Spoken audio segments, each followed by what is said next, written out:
think something kind of interesting to look at that a lot of coaches talk about is how they start. Okay, so the push off. Now, what's kind of interesting is when I look at, like, imagine when the players, we put sensors all over them. And we got Monica Abbott here on the left, and we have a young lady on the right. Imagine if I had the players swallow a sensor. Imagine that sensor's in the middle of the pelvis. Mm-hmm. We actually measure how fast that pelvis moves, miles per hour towards home plate.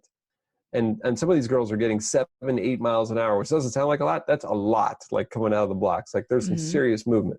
Now to do that, you know, we actually go to our world of track and field. And track and field, if you look at sprinters in the blocks, one of the keys of coming out of the blocks is you have to get your center of mass, right, in front of your center of pressure so that when you push, it actually goes forward. If it's too vertical, when you push, it actually goes vertical and it doesn't get you linear momentum, if that makes sense. That's why you always want this leaning forward. So one of our characteristics we call is an upright start. An upright start, you can kind of see it here. What we do is we take them to what we call liftoff. Liftoff is the point at which the stride leg leaves the ground. Okay, so as soon as the stride leg leaves the ground, so you can see both players, they're just about that toes. Next frame, the toe would be off the ground, the back toe. We draw a vertical line right up front knee. Now, if I take that vertical line straight up the front knee, I'm now going to compare where your toe is on your drive foot and where your sternum is.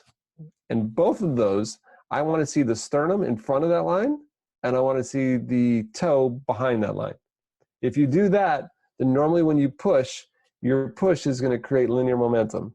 If, like you can see on the young man on the right, if the sternum is above that line at this point in time, a lot of your push is going to be vertical, and it's going to cost you miles per hour. It's going to cost you stride length, and then it's going to ultimately cost you rotational velocity because you don't have the linear to turn into rotary.